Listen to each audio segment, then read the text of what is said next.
Welcome back to the Ryer on YouTube channel, where it is time once again for Second Helping, the show of choice for fans and followers of the number one league in all of collegiate athletics, the Southeastern Conference. I'm Travis Ryer. He is, of course, no introduction really needed at this point, but he is Brent Beard, longtime college football analyst, most recently down there at First Coast News in Duval, Jacksonville, Florida. Brent, also a voter for the Heisman Trophy.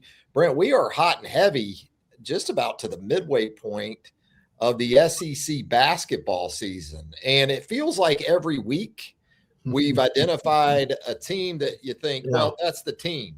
That's the team to beat. And then the next week feels like it's another team. Like it was Vanderbilt early in the season. Right. And it looked like, wow, Florida looks like they're getting this figured out with this new backcourt, the heavy investment that Todd Golden and the Gators made in those guards.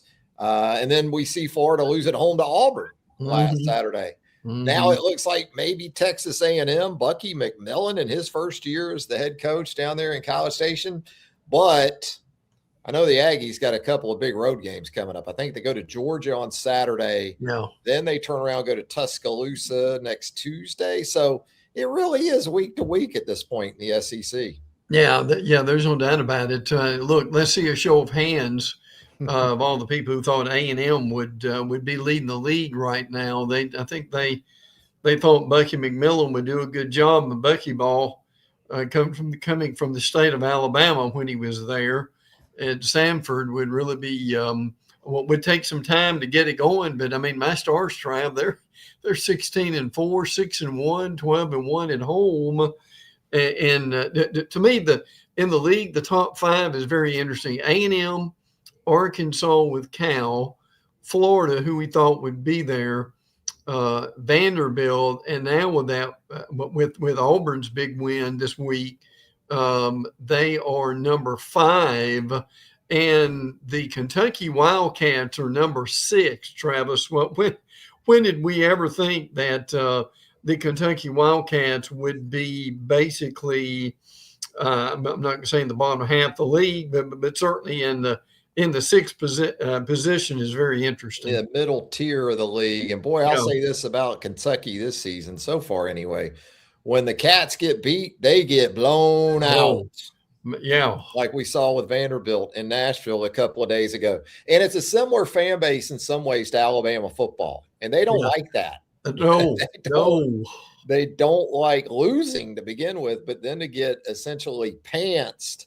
Mark Pope's honeymoon is pretty much over up there in Lexington. Not that you ever really get one in basketball at Kentucky or football at Alabama, but Kentucky, a team also, I think, a payroll north of $20 million. And so you think about Alabama, it's been documented, I guess Nate Oates' team more around 4.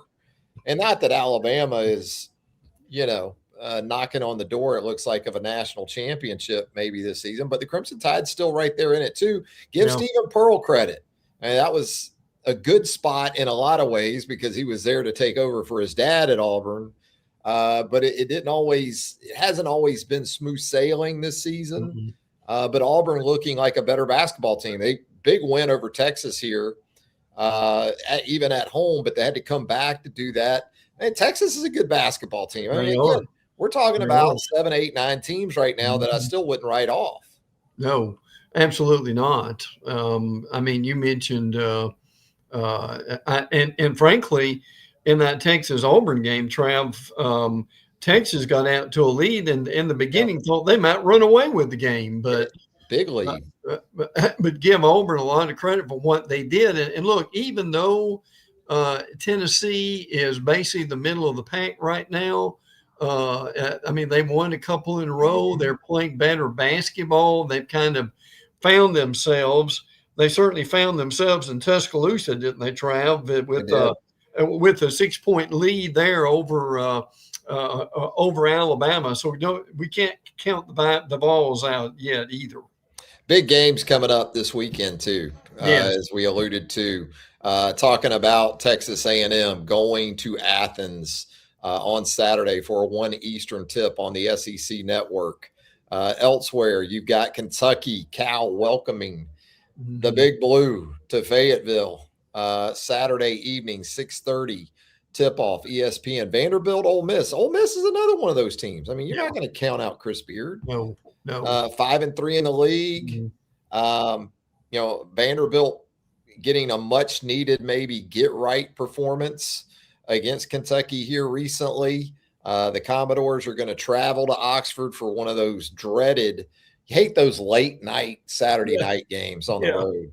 Yeah. And then Auburn late on Saturday at Tennessee. So, man, really, really good basketball, very competitive basketball. I don't know if there's a national championship team in this league. Yeah.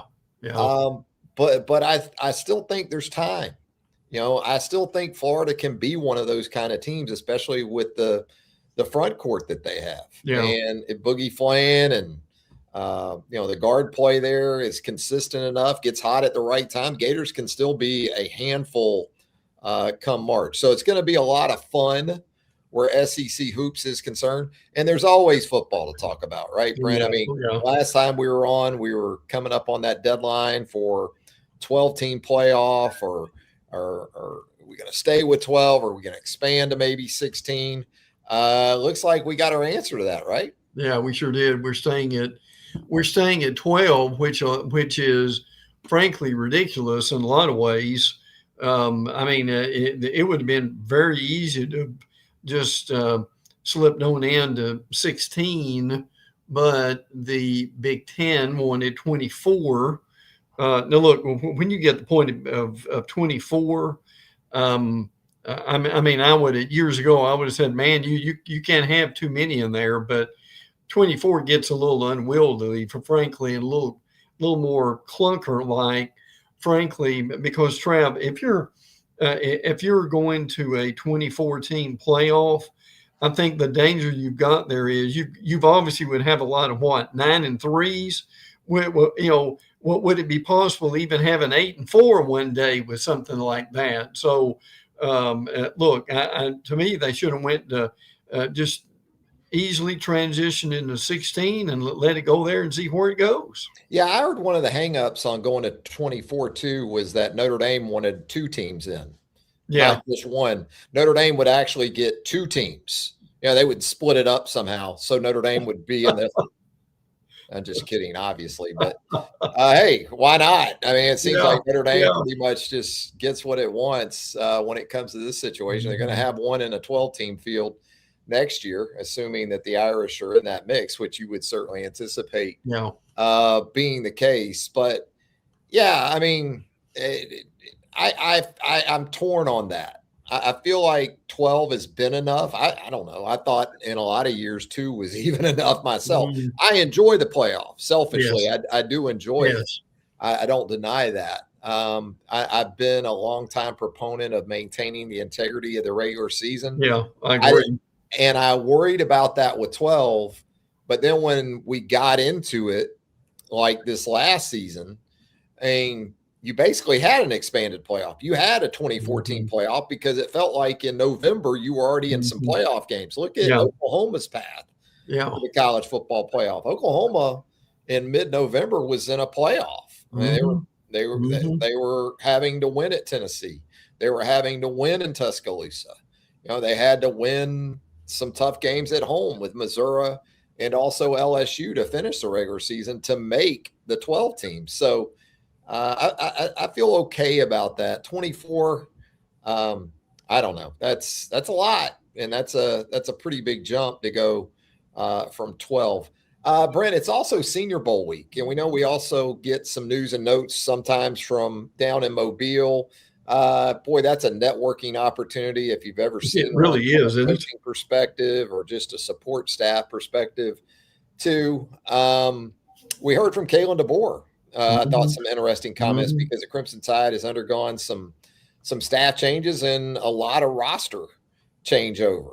And to hear DeBoer tell it, the move from Chris Kapilovic as the offensive coordinator and turning that page, it essentially came down to Alabama not being good enough at one of the most critical areas on the football field. They really needed to make some changes. You've got, in this day and age, you've got to have a an offensive line coach that frankly can do a better job. Let's just be honest about that. And I think they beefed themselves up somewhat on the offensive line. We will see. Adrian Clem is coming from USC, but he's got a lot of experience at SMU, UCLA, Oregon, and USC. So not many, frankly, coming back on that offensive side of the ball for the Tide. So they've made some, I think, some very interesting and needed to make some changes too. And Travis, a couple things real quick that bears mentioning. On Monday was the 43rd year celebrating the death of Coach Paul Bear Bryant. He still has a very modest graveside in Birmingham and Elmwood Cemetery. Coke bottles, golden flake bags, and coins were around the marker. And also Eddie Conyers, people say, who in the world is that? Well, he was a practice official. Now, Trav, he died at 97 years old. And my understanding is he was actually reffing some of the practices near 90 years old. So, look, I give Conyers, who I understand could have been a stand-up comic if he wanted to, a lot of credit. Yeah, we use that word reffing a little bit loosely, but no, initially you go back to the early 60s and Mr. Conyers was hired by the late Paul Bear Bryant. Boy, all those years ago, 60 plus years ago. And that's what Bryant wanted. He wasn't happy apparently about some penalty issues that his teams were having. He wanted real refs. Another area where Coach Bryant probably innovated in some ways in implementing that type of setup. But yeah, as much as anything, Mr. Conyers is just one of those characters that you love about college football, or the previous iteration of college football. Maybe not so much, unfortunately, moving forward, but he was. I mean, in my 20 years or so of covering Alabama, and certainly a lot of those on a day-to-day basis, when we would go out to practice for media viewing periods, he was an absolute staple day in and day out. And even if it wasn't in the most serious of roles later, you know, as he approached 90 years of age, you were still amazed that he was there. But that's how much he loved it. I mean, he absolutely loved being out there. And so I know with you and myself, our condolences go out to the Conyers, the family, the friends, everyone that knew Mr. Conyers. Just always a smile on his face, and always seemed like he was making somebody laugh. Out there at Alabama football practice. No doubt about it. You talk about Adrian Clem coming in there as the believed to be, hasn't been officially announced, I don't think yet, but the expectation certainly that Adrian Clem, as you outlined, pro experience in the NFL. He's worked for guys like Bill Belichick. He's worked for Mike Tomlin. He's worked for Dan Lanning. So you certainly like all those things. The last time we were together, I talked about how it was just difficult to envision Kapilovic being back after the shortcomings of an offensive line in 2025 that was much celebrated going into the season. The expectation being Joe Moore Award, maybe one of the top 2 or 3 offensive lines in college football. That certainly did not happen. So if you didn't get production out of that group, with Kapilovic as the overseer of that room and that group, I just had a hard time getting my head around bringing him back when you're going through a revamp. As you said. Other than Michael Carroll, a true freshman, you know, there's a lot to figure out. You know, Michael Carroll's going to be one of those 5. And with the work they've done, Alabama has in the transfer portal, you can kind of see where a Racing Delgatti coming up from FCS as a veteran center. I mean, you can certainly envision him being there in that 5 in the middle. Ty Haywood, a very highly coveted 5-star recruit a couple of years ago as a left tackle. You could think he would be in that group. But just in terms of who's going to have to bring all that together, And what I do like about Clem's NFL experience is that in the NFL, it's a very fluid situation a lot of times. Guys get hurt, guys get cut, guys move on. It's basically college football now. College football, the previous era, you could bring in a group of 5 guys and you pretty much knew you had a couple of years to develop them individually, but also together. So you were able to kind of get that continuity that you wanted with groups of guys. You don't have that anymore. You get 7 or 8 guys kind of thrown at you. You got to put them together. You got to expedite that situation and you got to make it work. And that's where I do think maybe Clem's NFL background could certainly prove beneficial. Foodie Austin here says he's hopeful. Alabama fan, Foodie Austin, says he's hopeful with this Clem hire. And then stylistically, Brent, for Alabama, I just don't anticipate them changing all that much. No. I don't think they're going to become 3 yards in a cloud of dust. And you know what? You don't necessarily have to do that. No. Every time an Alabama football team comes up short of expectations, it usually goes back to they're not physical enough. They don't run the ball enough. They don't run it well enough. Well, go back to 2020.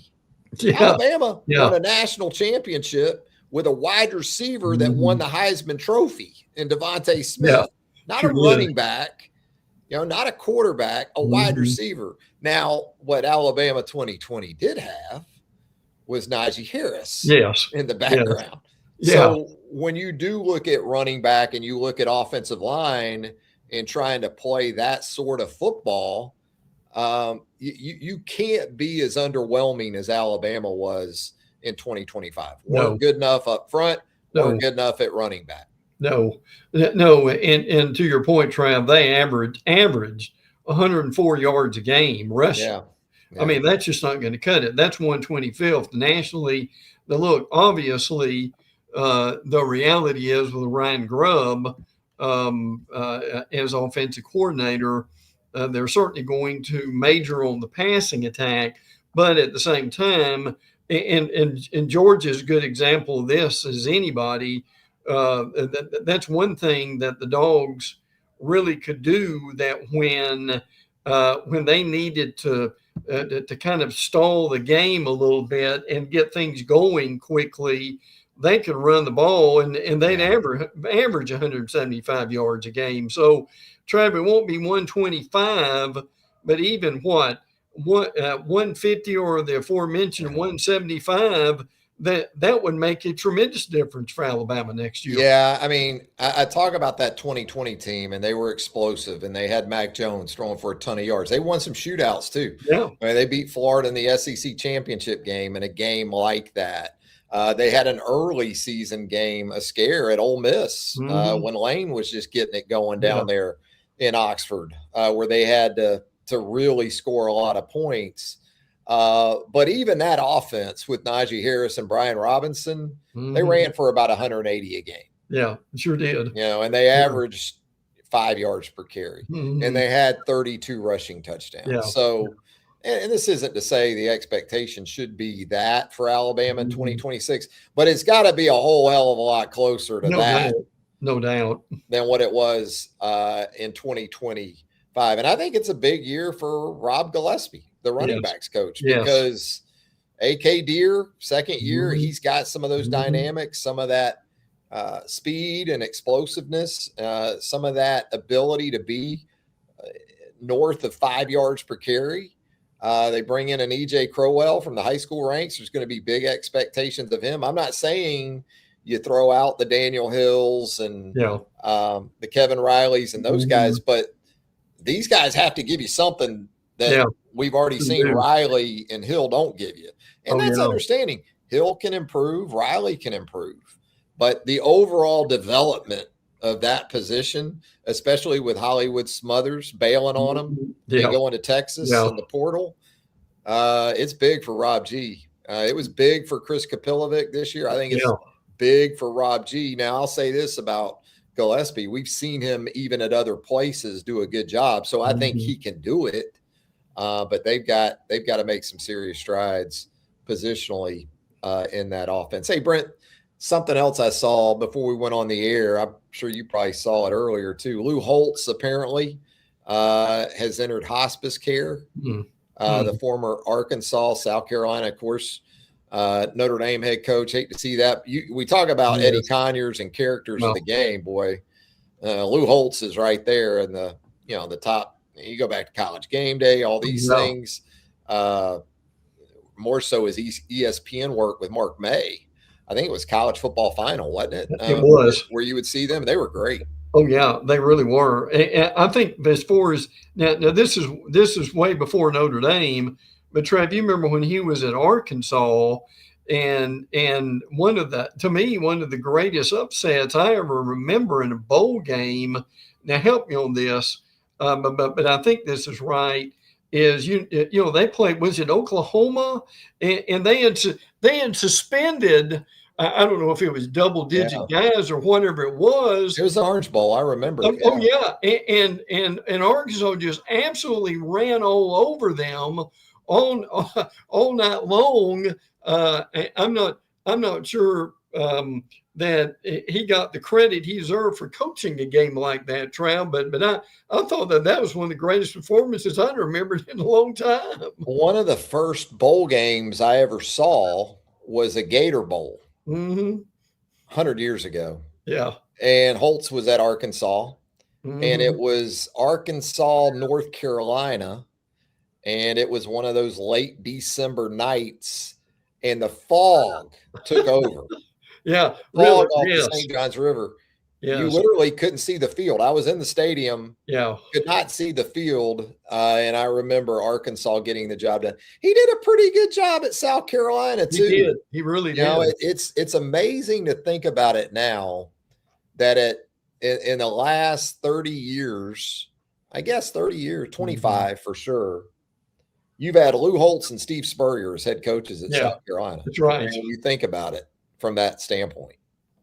Oh yeah, and obviously the work that he did at Notre Dame. Yeah. And I will say this, for a guy of his stature, that as far as when he saw people, he was gracious to them. He was at times he was actually pretty warm. I remember Trav, I remember covering Alabama, Texas in the Rose Bowl in 2009 and ran into him outside the stadium.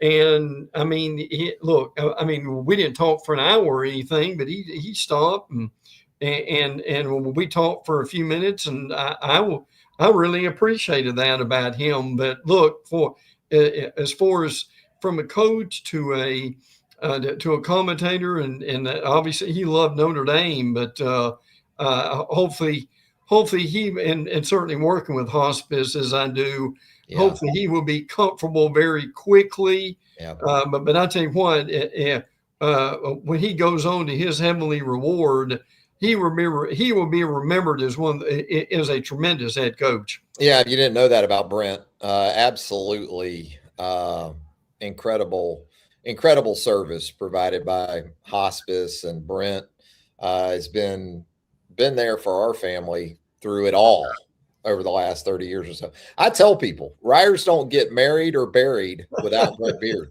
Brent can do your wedding. If you got a wedding Saturday, let him know. Hit us up in the comments. Brent will get you married. But no, I think of Lou Holtz and Notre Dame kind of like I think of Gene Stallings in Alabama. Yeah. Oh yeah, absolutely. Kind of the same type of jobs, the restoration of Notre Dame, especially with where it found itself. It was Jerry Faust that I believe Lou went in there after and won that national championship in '88. Had them right there again on multiple occasions. '93.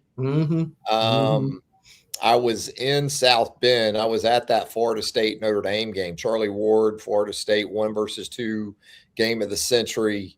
That was amazing. And then the next week after Notre Dame knocks off Florida State at home, Tom Coughlin in Boston College. went into South Bend Yes. and upset. Went on a field goal, didn't they, Trav? And that helped Bowden get to his first national It sure title. did. Got him right back in there and in that hunt. So, again, hate to hear that about Coach Holtz. But, Brent, how about some other news and notes? It's a news and notes Thursday night here on Second Helping. If you'd like to chime in here in the show chat, you're more than welcome to do that. Hit us with a few, Brent. Auburn has signed former Florida Gator. Remember this name, Trav? Arliss Boardingham. Oh, the tight end. Tight end. So he is there. Auburn just had an immense situation in the portal as far as players leaving and players coming in. Is Boardingham from Tampa? Because I think everybody else from Tampa. I think even Busch Gardens is relocating to Auburn. Really. Everybody's going up there with Alex. And the guy they're most glad who's coming up there is Byron Brown, right, Travis, the transfer quarterback. Yeah. I think he'll have a nice year next year. Oh yeah, and we mentioned Florida State a minute ago.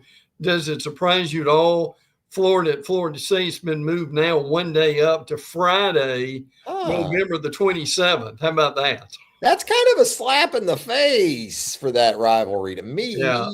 Although, I mean, we had Texas A&M on Friday night this year, didn't we? Yeah. This past season. So, hey, if it gets you sort of that standalone exposure, go for it. Yeah. And I know your writing and what you do cross both college and NFL lines. Trev, what about Todd Monken, the former Georgia play caller? Yeah. Ended up in Cleveland at 59 years old, and dreams still can come true. Monken with the Ravens, and frankly did a pretty good job with them. I was very interested to see that. Obviously Kirby's dealt with this stuff before, but and he's been in the NFL for a little while. But I thought Monken going there was one of the more interesting things I've seen all week. I think Monken was with the Browns before he went to UGA. Yeah. And then from UGA to the Ravens, and now it's Cleveland. And I guess it's a step up to go from coordinator of the Ravens to head coach of the Browns. Boy, Browns have been pretty rough for a while now, but Todd Monken, you don't see it this way anymore. I mean, you're seeing guys like Grant Udinski, the offensive coordinator for the Jacksonville Jaguars. He's 30 years old, and he was a finalist for multiple NFL jobs. You just don't see 59-year-olds getting these type of shots as much these days. So, hey, it's never too late. Never too late, guys and gals. No. Get to where you want to go. And by the way, a little bit on Georgia. We were talking about the running game a few minutes ago. These numbers really bear this out. Georgia in 2024, averaging 124 yards rushing per game. Last year, 182. And again, to your point, Trav, this is not the wishbone. You don't have to run for 250, but you do need to get over 150, 175, and 180 is very good. Yeah, you do, especially with a quarterback like Gunnar Stockton. Yeah, I mean, Gunner's made strides. Don't get me wrong, but he's still not a guy that you want sitting in there dropping it back 35 plus times per game. That's not sustainable. And that's not Georgia's identity. That's not who Georgia wakes up every day and looks in the mirror and says, oh yeah, that's us. Yeah. We run for 120 a game. I think the offensive line quality improved from 2024 to 2025. They got healthy at the right time in 2025. They still had some issues with getting their best five on the field this past season. But yeah, it was certainly better. And now they're kind of like Alabama. They're going through some change with the voice of that room and the coaching spot. And we don't talk about Kentucky that much, but I wanted to throw this in here. Obviously now with Will Stein on board, Connor Boley has left. He is going to Arizona State. They brought in Kenny Mitchie from Notre Dame, who is the backup. Nearly won the starting job. But look, I appreciate Mark Stoops and what he did, and I appreciate his longevity. Isn't it going to be interesting at Kentucky? And by the way, they've got Bama early, right? Second week, I think. Yeah, in September. I'm going to be interested very much so to see what Will Stein does in the Commonwealth. Yeah, Minchie was going to Nebraska, I think, initially, and ended up at Kentucky. And, I think people still have a perception of Oregon from the Chip Kelly days with tempo and throwing it around and innovative approaches to offensive football. Kentucky's still going to want to run the ball. Sure. It's just going to be much more of an offensive outlook with that program because, of course, Mark Stoops, that's what defined him. That's what defined that program. And it was very, very effective for a long, long time. Oh, yeah. Yeah. And by the way, boy, oh, boy, the similarities right now with LSU and Ole Miss. Obviously, Lane Kiffin leaving Ole Miss, going to LSU. Some of the coaches they've kind of swapped coaching staffs, not entirely. But I'll tell you one thing, Trav, when you look at who LSU's picked up, Prince Will U, TJ Daugherty, Devin Harper, Winston Watkins are now all in LSU. Boy, oh boy. I mean, again, and then the guys that they brought in, Sam Levitt at quarterback, Jordan Seaton at offensive tackle. We mentioned Prince Will U a few minutes ago. Look, they criticize Lane all he wants to. He brings players in, don't he? Well, and apparently Ole Miss is trying to cover for those losses by stealing all of Clemson's players. Yeah. What about Dabo firing up Pete Golding? Ooh. Yeah, he napalmed that whole deal. He did, didn't he? Ole Miss, we heard from their NIL guy. We heard the wailing and gnashing of teeth that Lane's trying to poach all of our players, and then lo and behold, look what happens with Pete and Dabo. And look, we said this before. You think Lane just started doing this when he got to LSU? Yeah, really? You think he was doing it at Ole Miss? Yeah, absolutely. But now it's a problem. Now it's a problem for Ole Miss because he was trying to take or has taken some of Ole Miss's players. Didn't seem these same Ole Miss people, I don't remember them having a problem with it when Lane was doing this with other rosters around college football. And where are they at now? Where are they at after Dabo's comments? Haven't heard from him as much. They were pretty vocal and pretty out in front when they felt like, or it was them on the receiving end of being poached. Or the taking end of that. They don't seem to hear from them as much after what we heard from Dabo. Well, one thing you do hear from them is they're hoping Trinidad Chambliss comes back at quarterback. He's got a court case on February the 12th. Now, Trev, unless the NCAA is able to convince some people here, I think Chambliss will be back. I mean, again, he was one of the better quarterbacks in the league and frankly, all the nation. So, boy, oh boy, between football and basketball, do we need a Perry Mason version of both sports right now? Oh gosh. The self-policing doesn't seem to be taking hold. No. So it's been described as the wild, wild west, and it truly is right now. If you don't like your eligibility status or things like that, just get it into the courts, and maybe you can hang around a little while longer. Hey, Brent, anything else before we get out of here on a Thursday night? Yeah, real quick on Tennessee. Very little, Trump. Very little has been said about that offense because everybody just almost hypnotized with Jim Knowles and this Tennessee defense and bringing guys in. We'll get to that a little bit later in Texas. I mean, how hard to talk about the offense when you don't know who's going to be the quarterback in Tennessee, right? Yeah, yeah, that's a great point. And speaking of quarterbacks, Arch Manning at Texas, a little minor foot surgery, so he should be ready soon and ready to go. And this is a sermon on another day, but I do give Arch a lot of credit. I mean, this is a guy who's come around and played well, and particularly as the season went on, hopefully he will get through this real quick. But two things I wanted to end on here. Number one, the ACC has not one, not two, not three, but four games on week 0. North Carolina and TCU in Dublin, Virginia and NC State at Rio de Janeiro, Hawaii at Stanford, and New Mexico State at Florida State. Trev, when you look at Clemson, Florida State, and Miami schedules, I'm being a little facetious here, but yet I'm not. There are almost as many games non-Saturday as there are Saturday games. Now, if you play that week 0, you can get the double bye, right?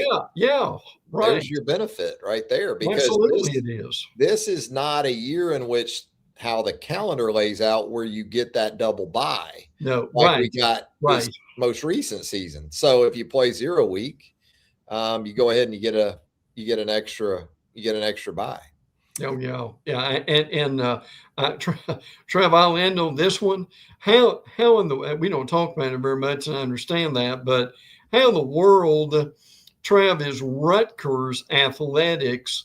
They lost $78 million last year, and the school has lost $516 million since they joined the Big Ten. Now, look, I know if you're a major university, you're going to lose money and so forth, but boy, oh boy, that can't continue, can it, Trev? Yeah, I guess Tony Soprano must be a big booster, a big donor. And the problem with Tony being a donor is that you have to turn around and give him tribute. Yeah, that's right. You get your revenue sharing, you gotta pay the captain. That's crazy. Well, the expenses aren't great. For a program like Rutgers when you're playing UCLA or whoever you're playing out on the West Coast. I know they played at Washington this year. Right. With the changes in the Big Ten, the expenses certainly haven't gone down. But, I mean, with the checks going way up, might be time for an audit. Yeah, maybe. Maybe. Accounting department of the athletic office there. We'll see what happens, though. Brent, always a lot of fun, my man. Always, brother. Enjoying it, and we'll be doing it on a regular basis coming up because in this conference, traveling on hoops and football, there's always something going on, right? There'll be something going on, no doubt about it. And with that, thank you for tuning in on a Thursday night, the Second Helping. Show archives right there on Ryder on YouTube. If you haven't subscribed to Ryder on YouTube, go ahead and hit that subscribe button right now. Hit us with a like, a thumbs up. That would help us out here on the show tremendously as well. For Brent, I'm Travis. Thanks again, and until next time.